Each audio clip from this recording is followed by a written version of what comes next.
ne faut pas lutter contre la mer. Il faut composer avec la mer. C'est très important de composer avec la mer. Vous allez avoir la problématique du changement climatique liée à la montée du niveau des océans. 75% des êtres humains vont vivre le long des littorales. Déjà à l'heure actuelle, dans différents coins du monde, aux Maldives par exemple, en Polynésie, vous avez des atolls qui commencent, dès qu'il y a une petite tempête, toute l'île, tout l'atoll est inondé. Les inondations deviennent une réalité de plus en plus concrète, même dans des zones où les habitants n'y étaient jusque-là pas confrontés. Prenez l'exemple de 2012, quand l'ouragan Sandy a dévasté la ville de New York. Pendant des semaines, l'eau a envahi le cœur de Manhattan. À l'ONU Habitat, nous étudions toutes les solutions existantes qui pourraient nous aider à affronter au mieux les défis des changements climatiques. Et les villes flottantes pourraient potentiellement faire partie des solutions innovantes.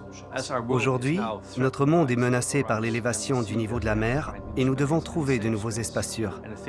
Quand une ville est menacée, le lieu le plus sûr se trouve directement sur l'eau, car il devient alors plus facile de s'ajuster aux variations du niveau de la mer. La technologie est prête, les coûts sont plus accessibles. Nous sommes la première génération qui réunit toutes les conditions pour parvenir à construire ce type de structure. Aujourd'hui, des architectes, des urbanistes et des ingénieurs travaillent sur ce qu'ils pensent être la prochaine étape du développement de l'humanité, la révolution bleue. La construction d'habitats flottants peut-elle être une solution à la montée des eaux qui menace la Polynésie française ? Vivre sur l'eau de manière écologique et durable, dans des villes d'un genre nouveau, cela pourrait-il représenter une solution aux défis de notre époque ?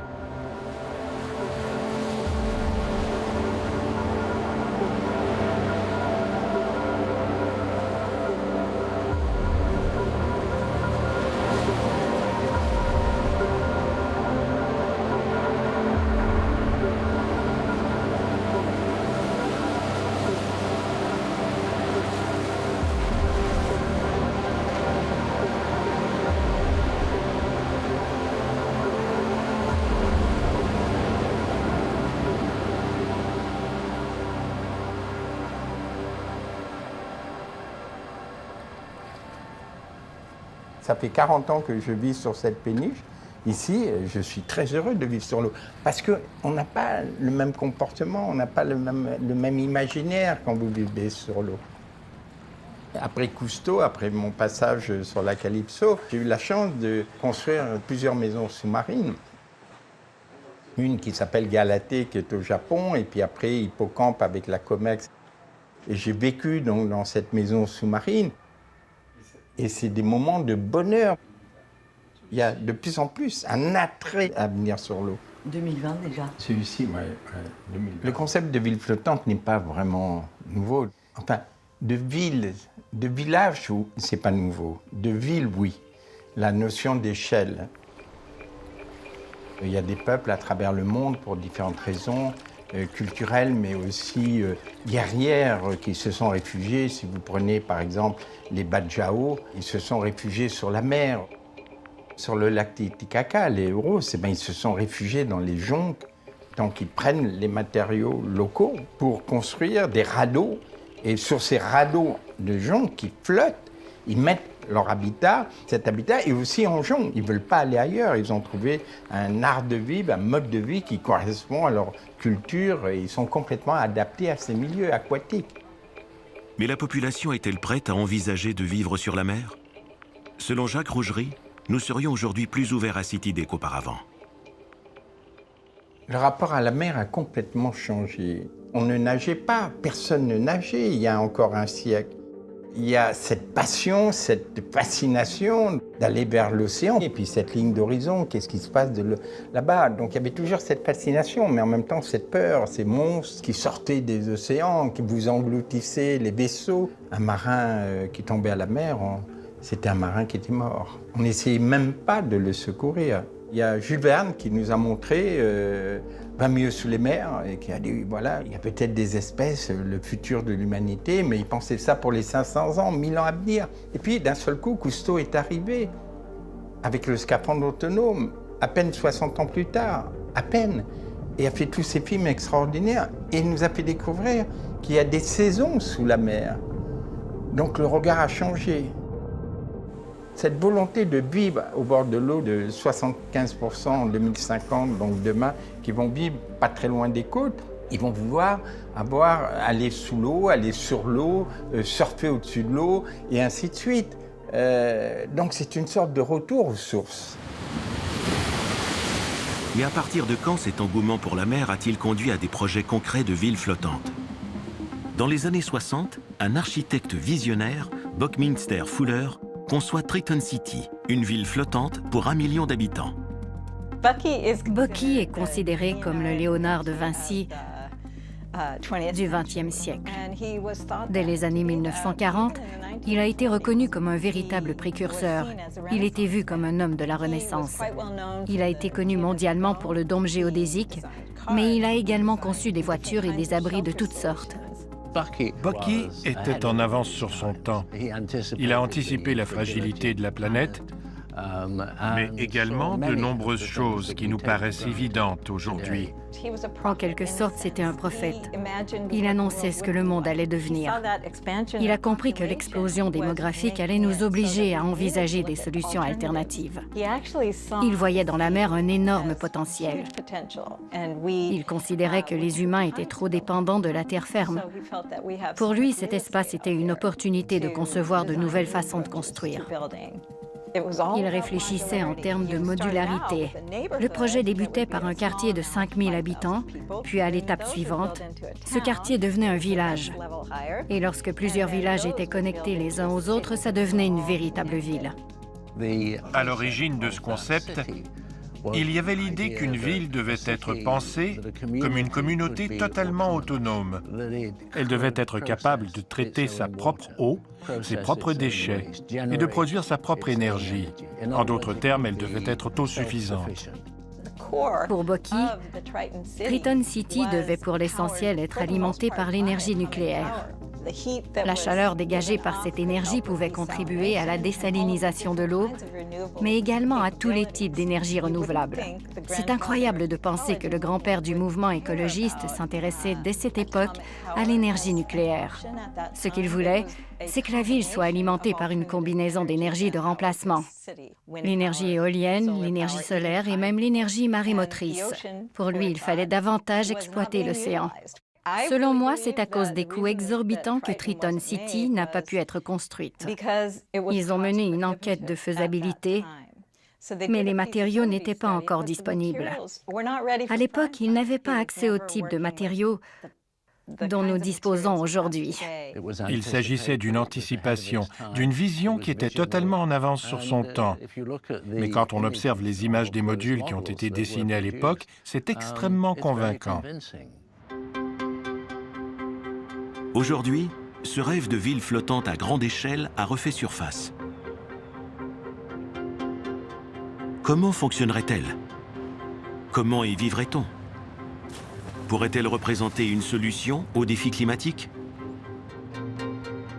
Conseillant les collectivités et les gouvernements, l'ingénieur et chercheur Rutger de Graaf est l'une des figures de proue d'un mouvement qu'on appelle la Révolution bleue. Pour nous, la Révolution bleue est la prochaine grande transition de l'humanité, qui verra une partie substantielle de la population vivre sur l'eau, dans un mode de vie durable, écologique et en harmonie avec la nature. Il y a actuellement beaucoup d'enthousiasme autour de cette question. Quand nous avons débuté il y a 17 ans, les gens disaient « ce sont des ingénieurs hollandais un peu fous, ils ont perdu la tête ». Mais aujourd'hui, le concept d'urbanisation flottante est accepté par des organismes internationaux très sérieux. L'idée d'une ville flottante telle que l'a imaginée Jules Verne est devenue urgente en raison des changements climatiques. De plus, les technologies qui n'existaient pas à la fin du 19e siècle sont maintenant disponibles. À quelques kilomètres de là, un architecte, concepteur de la Révolution bleue, Koen Holthuis, travaille depuis plus de 20 ans sur l'urbanisation flottante, ce qui lui vaut une renommée internationale. Je nous vois comme des médecins de la ville. Nous considérons la ville comme un patient que nous essayons de soigner avec de l'eau. L'eau est notre médicament.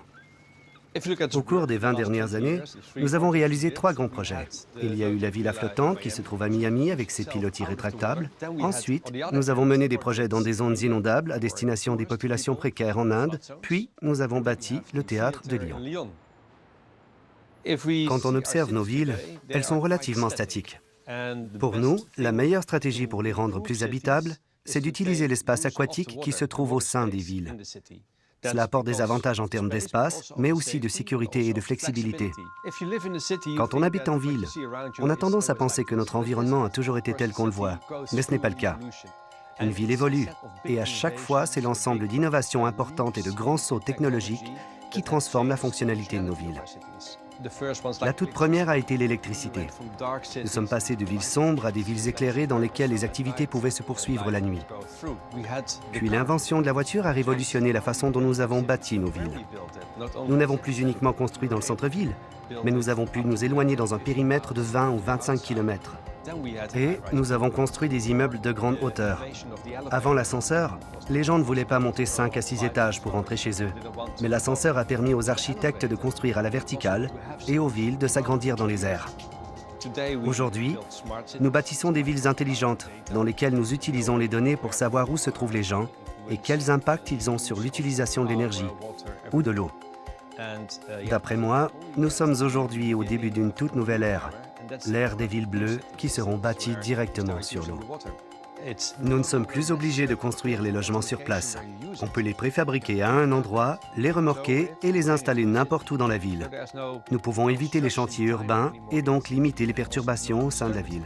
C'est le premier avantage. Le second avantage, c'est que nous pouvons déplacer les modules selon un concept de ville saisonnière.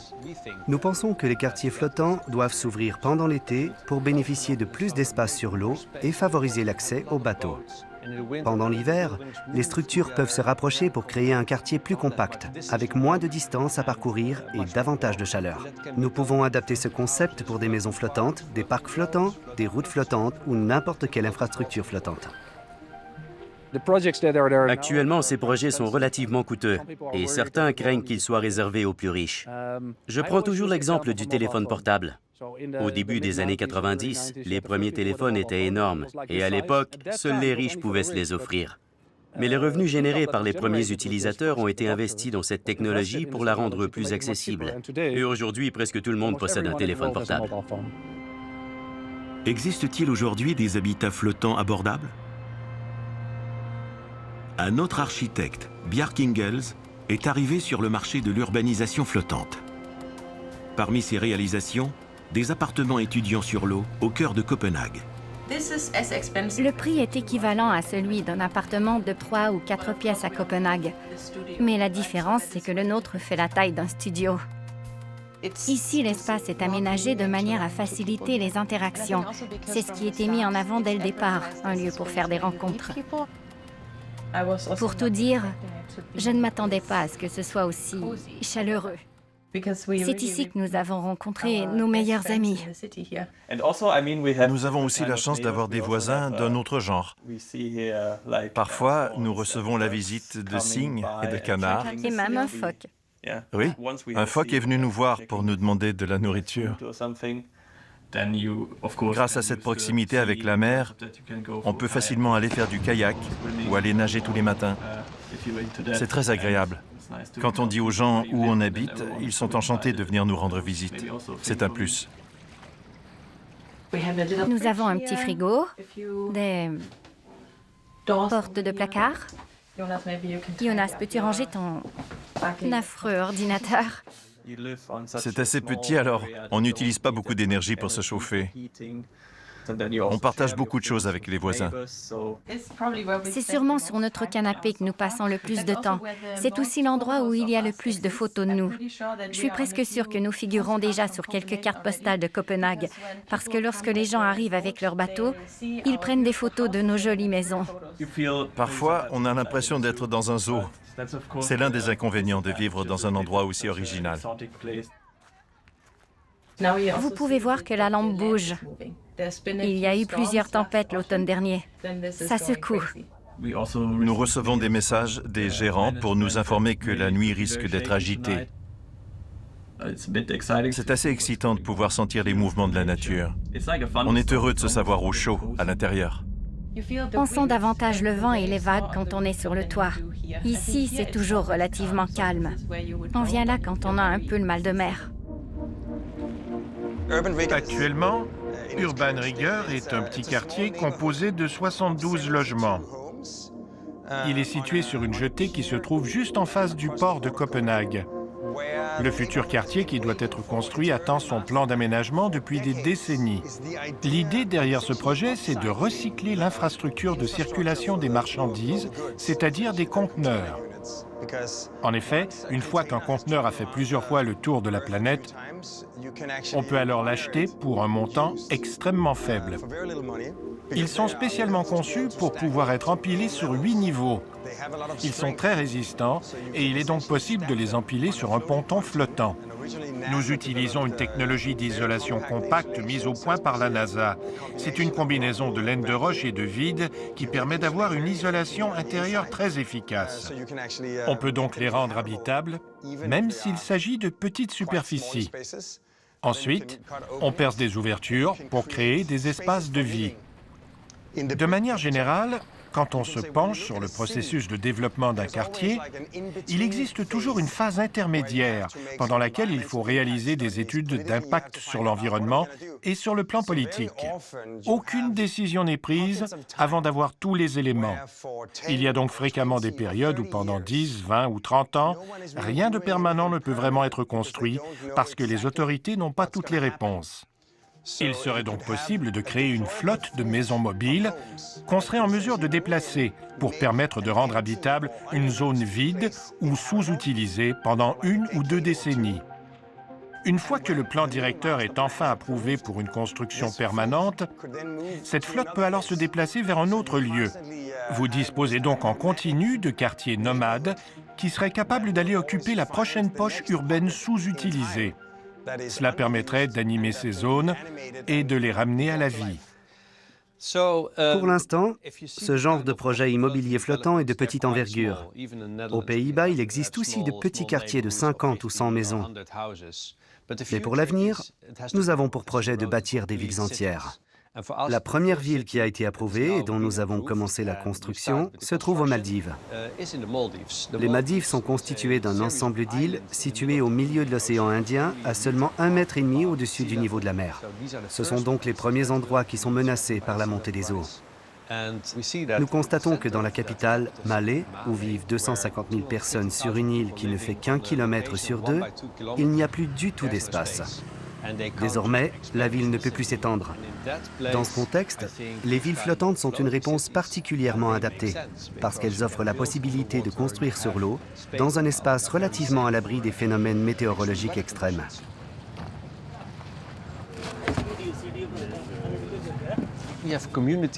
La collectivité est ouverte à ce type de solution, parce que les habitants vivent au contact de l'eau depuis des siècles. Nous avons déjà construit les premières unités sur l'eau. Il est possible d'aller voir ces maisons flottantes. À partir de ce premier bloc, nous avons maintenant le projet d'en ajouter 1100 autres pour construire une ville entière. 3 bâtiments témoins ont été construits et sont ancrés au large de Malé. Ils sont ouverts à la visite pour des potentiels acheteurs. Avant de débuter la construction de la ville, d'autres unités d'habitation devraient être construites, permettant de loger 20 000 personnes. Il s'agit d'une maison de 2 étages. Il y a une cuisine et ici, il y a le salon. L'avantage du salon, c'est qu'il a un accès direct à la mer. D'habitude, dans les lagons des Maldives, la mer est calme. Mais ce lagon fait tout de même 200 hectares, ce qui peut entraîner un risque de longues vagues.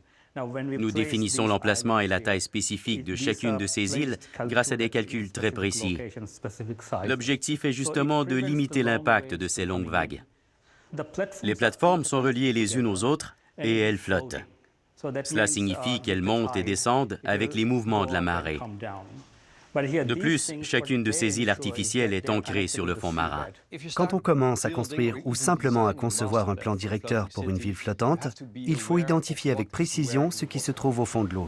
La première chose à faire est donc de cartographier chaque emplacement de corail en dessous du futur lieu de construction. L'étape suivante consiste à déterminer comment s'assurer de ne pas avoir d'effet négatif sur l'environnement, mais aussi comment avoir un effet positif. Nous nous penchons actuellement sur les façons dont nous pouvons installer des coraux artificiels ou des structures sur la face intérieure de nos plateformes afin de créer de nouveaux habitats pour la vie sous-marine. Les poissons adorent se réfugier sous les bateaux ou sous les plateformes. La plupart des bâtiments ont généralement 4 façades, mais les nôtres en possèdent une 5e en dessous qui a pour vocation d'interagir avec le milieu marin. Une ville flottante ouvre également des opportunités en matière d'innovation. La mer génère d'autres sources d'énergie.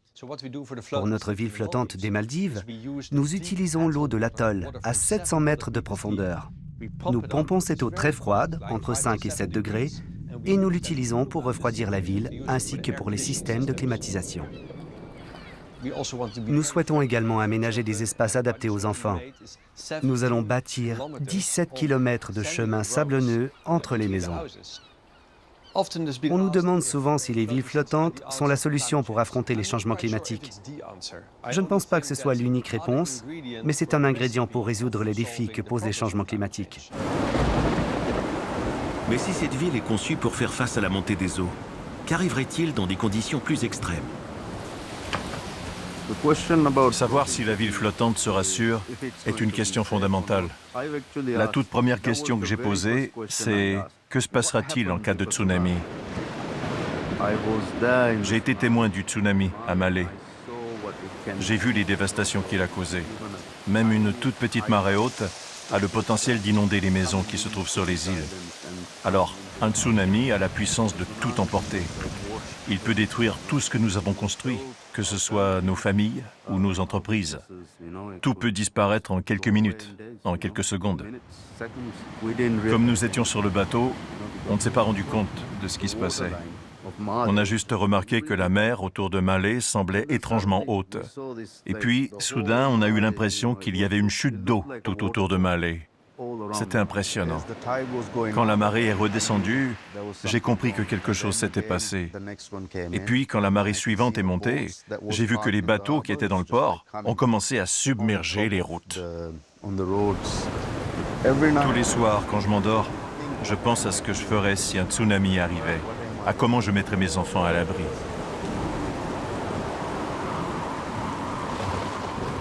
Dès la première étape de la conception d'une ville flottante, nous prenons en compte les potentiels phénomènes climatiques extrêmes. Nous savons quel type de tsunami ont frappé ces secteurs, mais aussi quels changements nous devons anticiper pour les 100 prochaines années. Par exemple, la hauteur qu'atteindra le niveau de l'eau dans un siècle. Tous ces renseignements sont compilés dans un modèle et nos ingénieurs peuvent alors calculer la taille de nos plateformes, la vitesse à laquelle elles doivent pouvoir monter et descendre, le système d'amarrage dont nous avons besoin pour que la ville ne soit pas emportée par les flots. Ça va bien au-delà de l'architecture. Si la ville flottante des Maldives est installée dans un lagon relativement protégé, peut-on envisager des villes flottantes en haute mer, où les conditions sont plus extrêmes? L'Institut de recherche maritime des Pays-Bas travaille sur ces questions.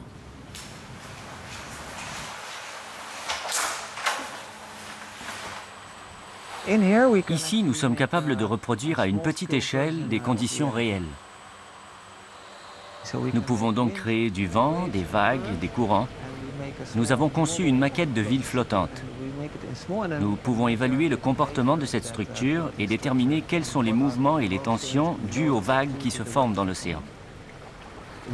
Dans ce bassin, nous avons testé les conditions en Méditerranée pour des vagues allant jusqu'à 6 mètres. En Méditerranée, une telle île pourrait être déjà réalisable. En mer du Nord, le système d'amarrage pour une île de ce genre est un défi, car les vagues sont beaucoup plus hautes qu'en Méditerranée. Elles sont 2 fois plus hautes et peuvent parfois atteindre 12 mètres. Pour une structure construite au large, il faudra prévoir un pont surélevé afin de minimiser l'arrivée de masses d'eau en cas de grosses vagues. Si le pont reçoit une petite quantité d'eau, ce n'est pas forcément un problème, mais il faut pouvoir s'assurer que les habitants sont à l'abri et que les structures que vous construisez sont capables de faire face aux charges des vagues. Quand on affronte une vague de 10 mètres, il faut prendre en compte le fait que la structure de la plateforme fera doubler sa taille. Il faut donc une plateforme d'au moins 20 mètres au-dessus du niveau de la mer pour que l'eau n'atteigne pas le pont.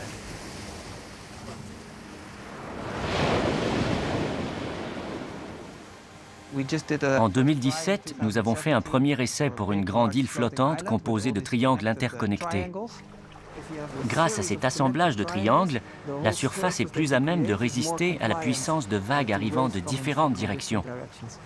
Nous avons utilisé un système simplifié avec des défenses en caoutchouc et des câbles reliant les triangles.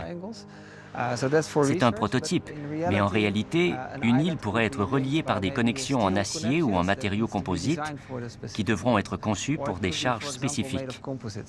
Ce genre de tempête ne se produit qu'une fois tous les 150 ans. C'est donc un événement très rare, mais pour y faire face, les habitations ne seront pas bâties sur les îles avancées qui sont le plus susceptibles de bouger. Ces îles seront utilisées à d'autres fins, comme pour des parcs ou d'autres activités moins sensibles au mouvement. Les maisons se trouveraient plutôt à l'arrière de l'île, où les mouvements sont généralement moins violents en cas de tempête. Pour ce genre de construction, il faut évidemment penser dès le départ aux mesures de sécurité qui seront nécessaires. Les gens devront peut-être rester à l'intérieur et, dans le pire des cas, il faudra procéder à l'évacuation de certaines portions de l'île. Mais c'est similaire à ce qui existe déjà dans certaines zones lorsqu'il y a un risque d'inondation. Si la construction des villes flottantes en haute mer reste à l'étude, en Corée du Sud, 3 îles flottantes ont été construites sur le fleuve Han, réputé pour ses fortes crues. Elles disposent d'une technologie qui stabilise automatiquement les bâtiments. Il s'agit de la plus grande structure flottante de la planète. Le bâtiment est utilisé pour des activités culturelles et commerciales. Nous utilisons des technologies permettant de stabiliser les différentes îles. Sous les structures, il y a de nombreux câbles sous-marins qui permettent d'ancrer ces pontons au lit du fleuve Han. Il y a également des treuils électroniques qui sont contrôlés par le système de localisation GPS, ainsi qu'un système de mesure du niveau de l'eau. Les îles corrigent automatiquement leur position quand le courant les fait dériver. Mais c'est surtout lors de la mousson, lorsque le fleuve Han entre en crue, que le système permet de maintenir l'île en place et à flot. En temps normal, la variation des îles est de l'ordre d'1 mètre. C'est très peu. En période de crue, elles peuvent se déplacer de 10 mètres, y compris verticalement. C'est totalement sécurisé.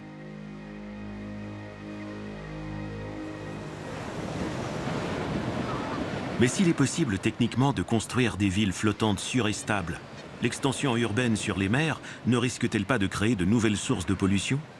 Quand on regarde qui opère dans les océans, ce que l'on remarque, c'est que c'est souvent les mêmes acteurs industriels que dans le domaine terrestre. Beaucoup d'activités qui ont lieu dans l'océan à l'heure actuelle ont des conséquences environnementales désastreuses. Donc l'opportunité unique pour l'humanité à l'heure actuelle dans cette transition vers l'océan comme une source, comme un moteur du développement humain, c'est de le faire de façon durable et équitable. Sinon, ça va être une course à notre perte, parce qu'on va répéter les erreurs qui auront été faites sur Terre dans le milieu océanique. Il y a des défis colossaux avec l'idée d'une ville flottante. Cette ville, elle vient dans un environnement qui a un écosystème. Est-ce que de recouvrir cet écosystème marin, d'y installer une ville flottante qui va devoir être ancrée au fond marin d'une façon ou d'une autre, parce qu'on ne peut pas juste la voir qui flotte au gré des courants, va entraîner des modifications du substrat marin, de l'écosystème, peut-être des récifs coralliens. Il va y avoir une pollution associée à cette ville aussi et à ces cités flottantes. Et ça reste des questions qu'il faudra résoudre en fonction des technologies qui sont appliquées ou pas. Et moi, je comprends ceux qui posent ces questions, qui disent « mais pourquoi continuer ce développement ? On va encore polluer le monde sous-marin alors qu'on a pollué la Terre, et ainsi de suite. » Et ils ont raison de poser ces questions. Il faut se poser ces questions. Mais vous n'empêcherez pas cette volonté d'aller eux-mêmes. Ils ont envie d'aller au bord de la mer. Donc il faut repenser l'urbanisation, il faut repenser ce mode de vie par rapport à ce milieu. Mais dans ces futures villes flottantes, que va-t-on faire des déchets? Comment faire fonctionner une ville sans polluer l'environnement? Dans chaque domaine, les partisans de la Révolution bleue proposent leurs solutions. Si nous construisons une ville flottante de la même manière qu'une ville terrestre, nous ne résolvons rien, nous aggravons le problème. Une symbiose doit exister entre les villes terrestres et les villes aquatiques. Elles doivent s'entraider.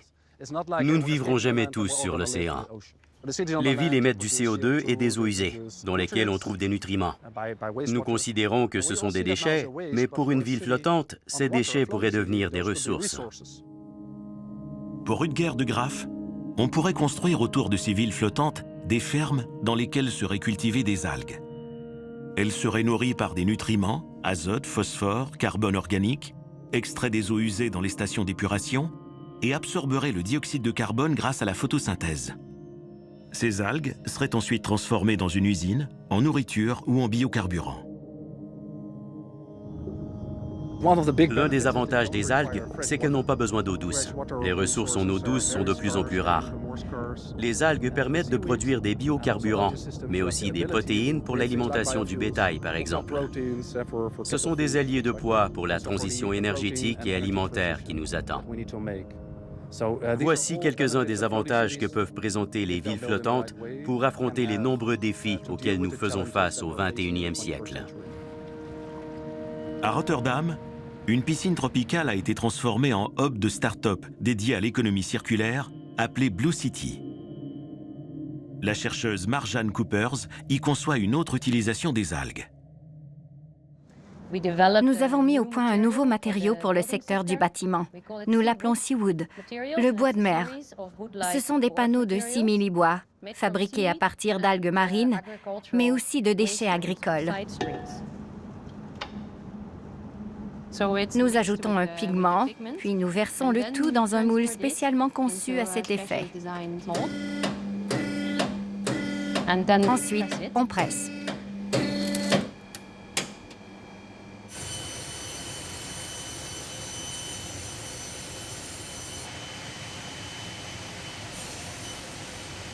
Voilà le Seawood. C'est un matériau rigide, entièrement constitué de fibres naturelles. Les algues ont de nombreux avantages. Elles n'ont pas besoin d'eau douce. Ce sont des plantes faciles à cultiver et qui poussent très rapidement. C'est l'un des organismes qui possède la croissance la plus rapide au monde. De plus, elles assimilent le CO2 pour se développer. C'est donc un moyen d'absorber l'excédent de CO2. Les plus gros défis de l'industrie du bâtiment, ce sont les émissions de CO2 et la consommation d'énergie. Avec ce matériau de construction de qualité et produit grâce à un processus propre, tout le monde y gagne. À Rotterdam encore, un autre exemple de réutilisation des déchets a été mis au point. Une ferme flottante pilote qui produit de la nourriture sur place. Nous nourrissons en partie nos vaches avec des produits résiduels de la ville. Juste à côté, il y a une brasserie qui produit une bière délicieuse et qui dispose donc de drèches. Les vaches raffolent de ce résidu. Il y a aussi une boulangerie à proximité. Nous récupérons leurs restes et nous le donnons à manger à nos vaches. Au deuxième étage, nous produisons du lait, du yogourt, du beurre et aussi du fromage. Et en dessous du niveau de l'eau, nous avons un module de flottaison. Il est en béton et dispose de 3 compartiments. Nous nous trouvons sous la ligne de flottaison, ce qui signifie que les conditions de température et d'humidité sont les mêmes tout au long de l'année. Dans le compartiment intermédiaire, nous affinons notre fromage. Dans le compartiment de gauche, nous avons des installations de culture verticale où nous produisons des légumes, des herbes et aussi des graines germées. Et dans le troisième compartiment, il y a le système de purification de l'eau de pluie que nous collectons sur le toit. Des pays comme Singapour, le Japon, la Corée importent plus de 90% de leur nourriture. Et ces pays ont la particularité d'être entourés d'eau. Ce serait formidable de pouvoir aménager des fermes flottantes autour de ces pays. Cela leur permettrait de produire localement, de réduire les distances parcourues par les aliments et de minimiser le gâchis alimentaire. Il s'agit d'un projet à très petite échelle, mais c'est une manière pour nous de tester ce genre de concept.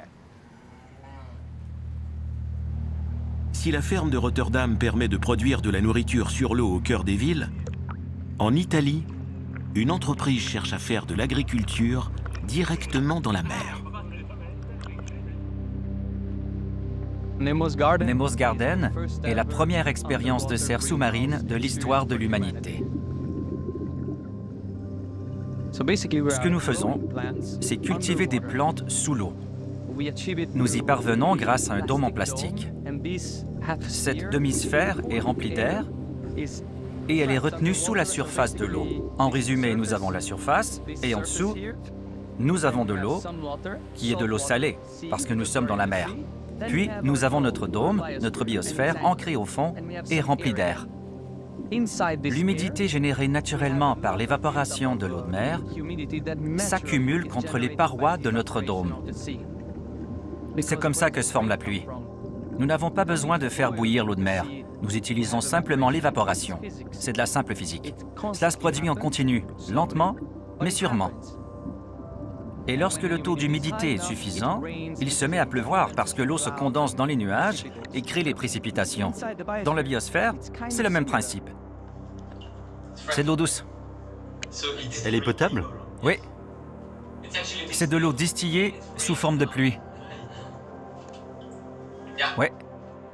Il y a des nutriments? Nous ajoutons les nutriments.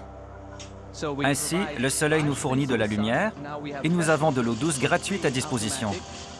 De plus, la pression stimule la croissance de nos plantes et la température est toujours stable. L'air se refroidit et se réchauffe très rapidement, mais l'eau a besoin de plus de temps. Et lorsqu'elle se réchauffe, elle libère lentement la chaleur. Il est très important pour les plantes d'avoir une température stable. Notre serre n'a donc pas besoin de système de chauffage ou de climatisation. Dans la serre, la température est toujours autour de 23, 24, 25 degrés. Jour et nuit? Oui, gratuitement. Nous avons testé différents légumes et différents fruits, par exemple des fraises, des citrouilles et des tas d'autres. Les haricots ont particulièrement bien marché. La terre est très précieuse et rare sur la planète. Mais nous n'avons pas besoin de terre, car nos graines sont plantées dans un substrat qui sert de support à nos plantes. Il peut être composé de fibres de noix de coco, de matériaux recyclés à partir d'autres déchets biologiques. Nous devons utiliser de l'oxygène et de l'air comprimé, mais quand on compare à ce que l'agriculture terrestre consomme en termes de ressources, notre méthode de production présente un avantage considérable. Nous utilisons du plastique métacrylate, un matériau qui ne libère pas de molécules dans l'eau. Nos dômes sont réutilisables pendant des années. Nous sommes conscients que notre produit coûte plus cher qu'un produit cultivé sur la terre. Nous espérons que cette alternative va se développer jusqu'à atteindre un niveau qui permettra d'obtenir des prix plus abordables. Il ne s'agit pour l'instant que d'un projet pilote. Mais il existe sur la planète certaines régions, comme la ceinture tropicale, où il semble logique d'adapter un mode d'agriculture tel que celui que nous pratiquons aujourd'hui. Si nous trouvons un moyen de créer une alternative pour l'agriculture qui soit durable, qui utilise les ressources de manière responsable, alors, bingo, nous avons une partie de la solution. La serre de Nemo's Garden dessale l'eau de mer pour ses propres besoins. Un autre des grands défis auxquels l'humanité fait face est la raréfaction de l'eau douce. Est-il possible de dessaler de l'eau de mer à grande échelle de façon écologique? L'idée est venue à Bonifacio, en Corse. Je prenais ma douche et c'est la première fois de ma vie que je me posais la question d'où vient l'eau. Et à cet endroit-là, on voyait vraiment les grosses vagues qui fracassaient la côte. Je me dis, pourquoi ne pas combiner cette énergie, l'énergie de la vague, avec la ressource au même endroit, l'eau de la mer, pour en faire une source d'eau potable. Le système de dessalement conventionnel, c'est essentiellement un système qui prend de l'électricité, pour la plupart du temps de combustible fossile. Ça actionne une pompe à haute pression et cette pompe-là pompe l'eau de la mer à travers des membranes qui sont essentiellement des sortes de filtres à sel.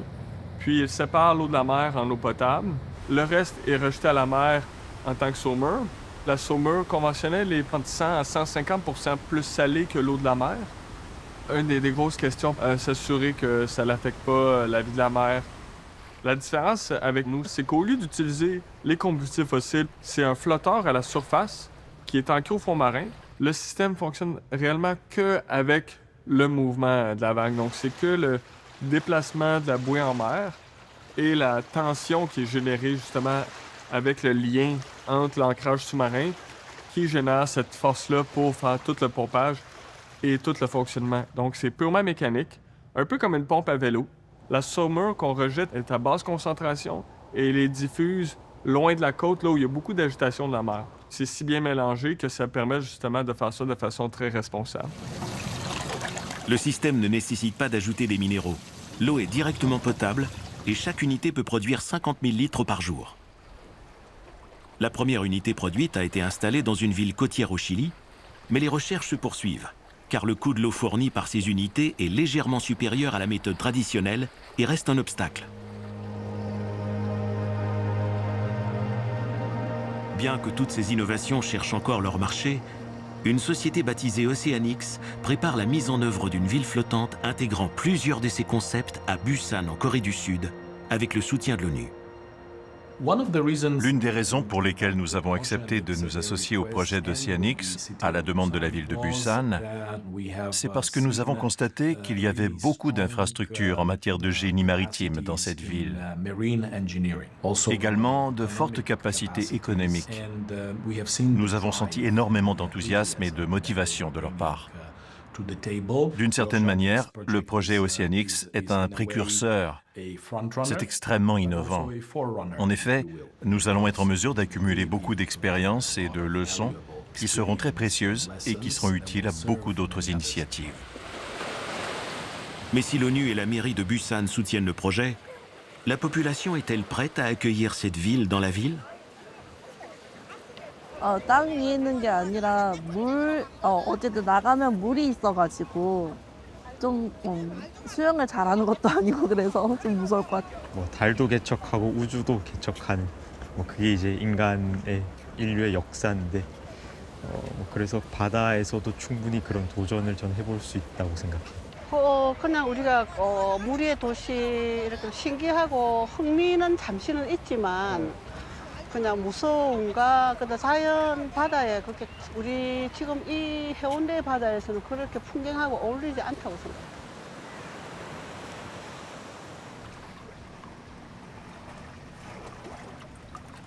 En architecture et en urbanisme, il y a souvent une sorte d'inertie, que ce soit à cause d'un organe législatif ou d'un voisin dont les opinions doivent être prises en compte.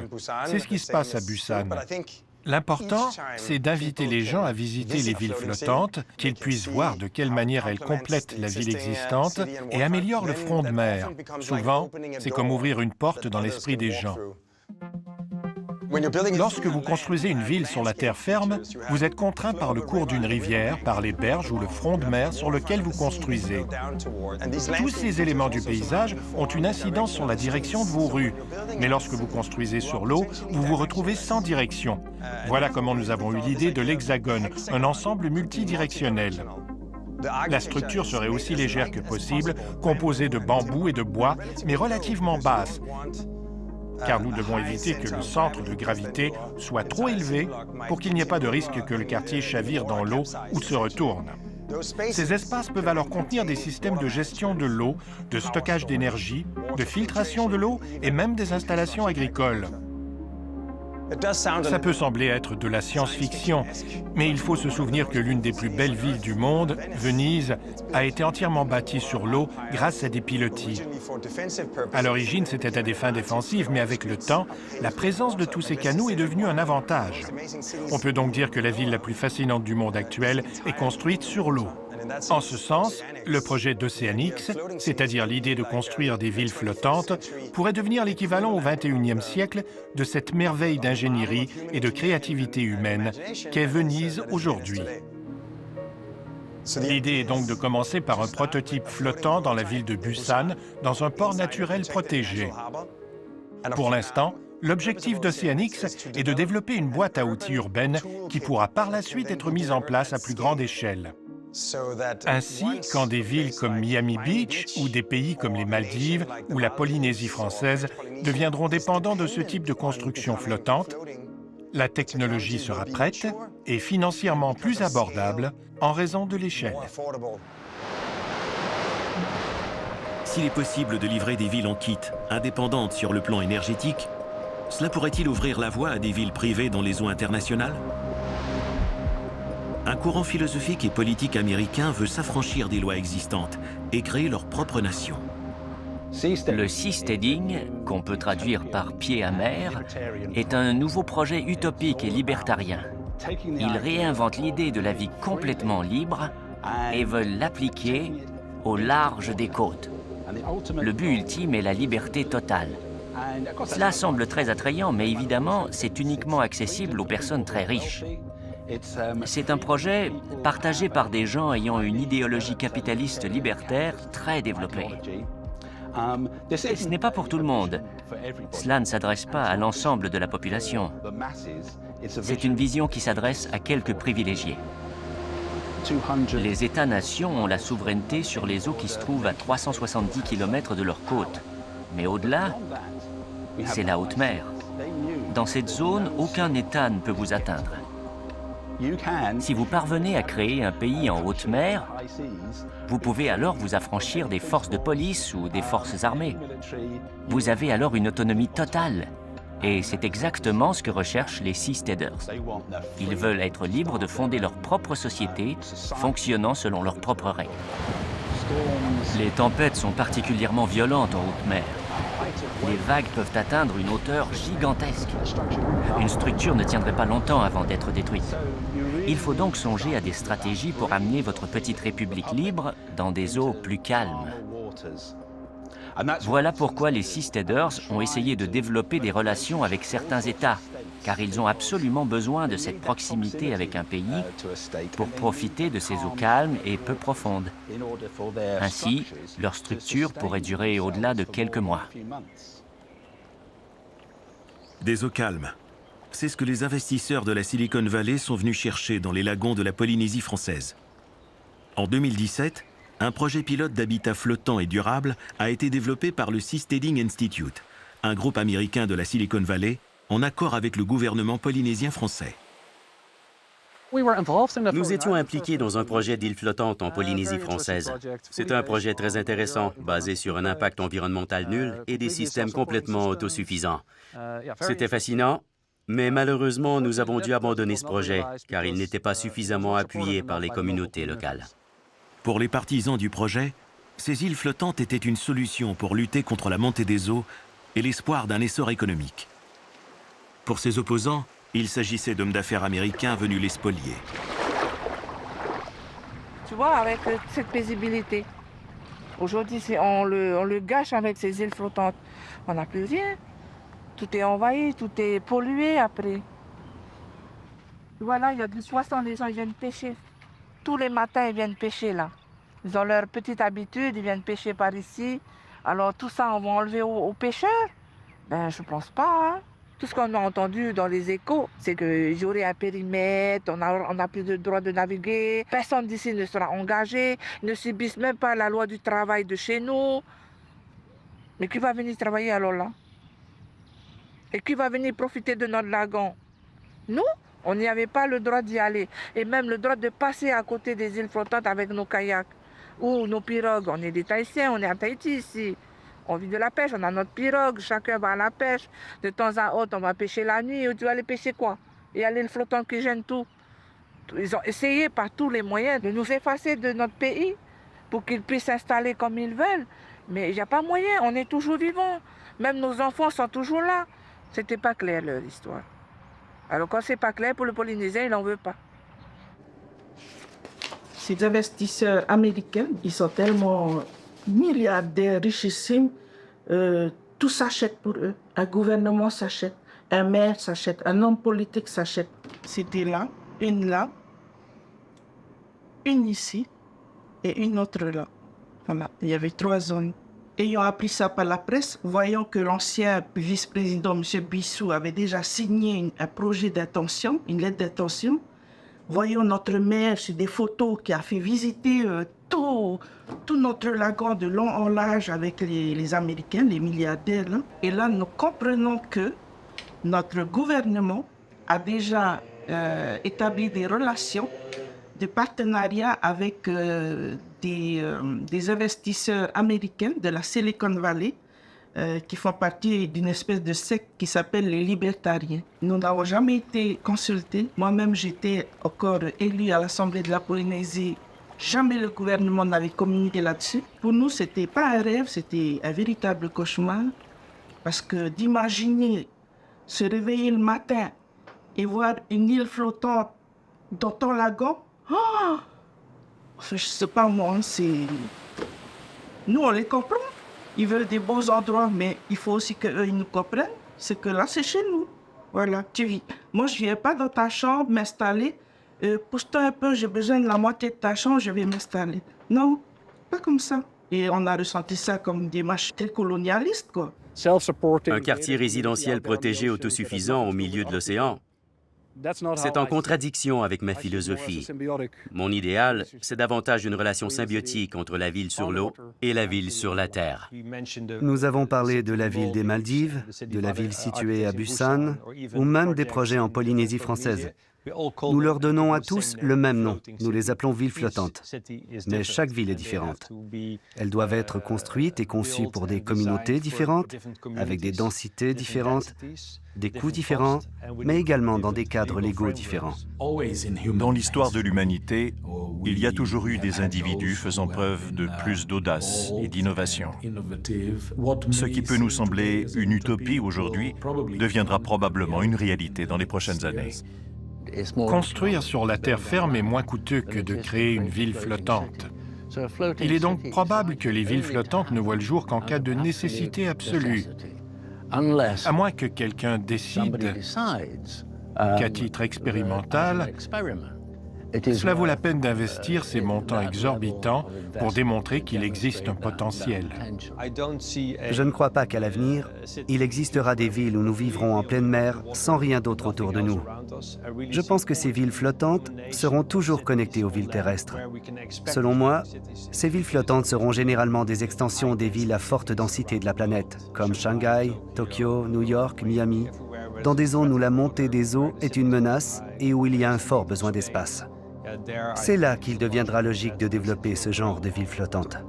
Je pense que dans le siècle qui arrive, on vivra beaucoup plus sur la mer, beaucoup plus sous la mer. C'est vraiment le 6e continent. Et c'est un continent pour le bien commun de l'humanité.